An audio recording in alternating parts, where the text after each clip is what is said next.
Hello and welcome to MotorBeam. Today we have with us the Toyota Urban Cruiser Hyryder. Yes, this is an all new model. There's so many new models being launched right now in this month. It's been crazy. But this is a really special car. Now don't look at that badge. Don't look at that Y being replaced instead of I and think, oh, Toyota's trying to play cool here. They aren't, because that Y actually has significance. The Y stands for, it kind of means that HY basically stands for hybrid, because that is what they're calling this car, the self-charging hybrid. But before we get into what's under the hood, let's get into the looks. I mean, look at this car, look at the headlights, you can just feel the chrome over here. It just flows from the headlight all the way to the other side with just the badge in the middle. This looks like a very international car. It looks like Toyota has designed a car for the international market and then brought it to India. It looks like a Toyota, and that's a very good thing, in fact. Now we move towards the side. I'll just give you a quick exterior walk around. These are 17-inch rims. They're wrapped in Apollo rubber. They look very tasteful indeed. And as we move to the side over here, once again, same alloys, same rubber. You get disc brakes all around on this car. ABS with EBD, but I'll get into the safety features in a bit. As we come to the rear over here, you can see that you continue that whole international feel. Now I'll pull down the boot lid in a bit and show you what's up with this car. But let's take a look at the boot. As you can see, this is quite a decently sized boot. You can fold the seats in a 60-40 split to give you space. Now, how well this boot does in real life situations, we'll only find out once we test this car. Let me close the boot to just show you how this car looks from the rear. As I told you, it looks very international, it looks very premium. It has got that RAV4 type of identity. And if you're a fan of Toyota, I think you will like this car a lot. If you look at the hybrid badging again, it constantly reminds you that you're trying to save the environment. Greta Thunberg and our polar bear friends would be extremely happy if you drove this car, man. Once again, the same wheels. I'll give you a bit of a bigger view of the side. Now, this is not a sub 4 meter car. This is a little bigger than that. And yeah, that's pretty much all you need to know about the exterior. Another thing that I forgot to show you is the cladding over here. Now, the cladding is not too big, so it doesn't make the car's stance look weird or, wrong. It just seems to fit perfectly, so it doesn't make the car look like something it isn't, basically.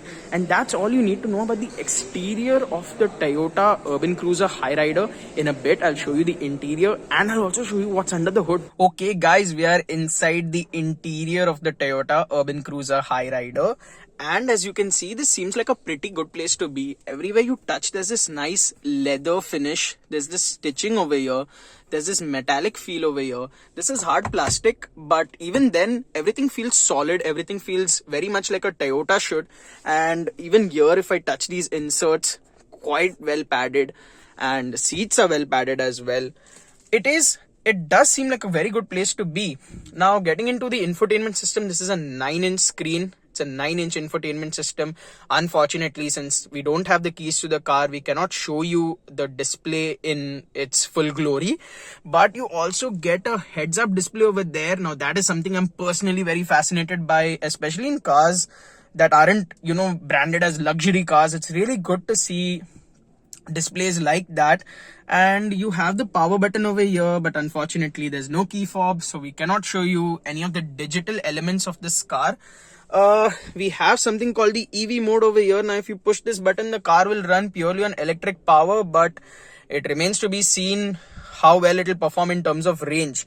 Now, I told you earlier that I will tell you some of the safety features of this car, and there are quite a lot of them. You get 6 airbags for one, and that's quite a good thing. It protects all your occupants in case of an accident, God forbid. But at the same time, you also get stuff like ABS with EBD. You get hill control and plenty of other features. You also have features that, include the ability to find your car if it is stolen, smartphone connectivity and all of that stuff, which makes the Toyota Urban Cruiser Hyryder, that is a mouthful by the way, it makes it a really good proposition for someone who's looking to buy a car from the point of view of safety. And a lot of us Indians are getting safety conscious, so pretty good deal, yeah.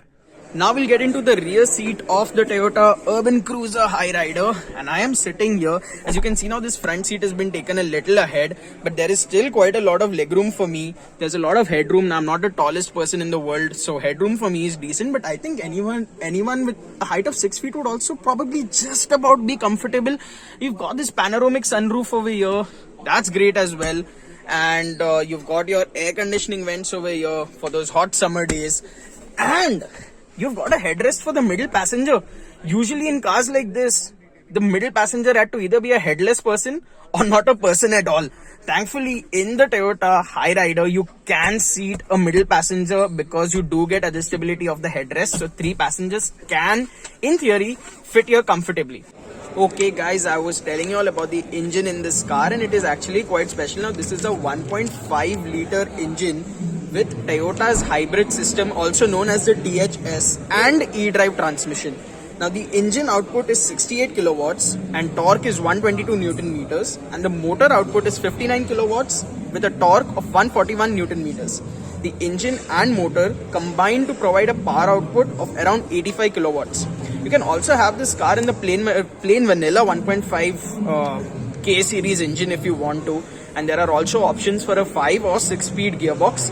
And yeah, but the belle of the ball is arguably this hybrid engine, supposed to keep polar bears happy, supposed to keep environmentalists happy, supposed to keep the earth happy.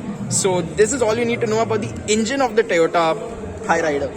Now at the end, this is all you need to also know about this car. Now by the first impression, this seems to be quite a special car for the Indian market. What do you think about it? Are you planning on buying one? Are you planning on buying the hybrid version of this car? Do let us know your opinions in the comments, whether you like this car or you hate it for whatever reason. We'd love to hear from you. Don't forget to subscribe and don't forget to like our videos. Stay tuned for more content from MotorBeam. Cheers!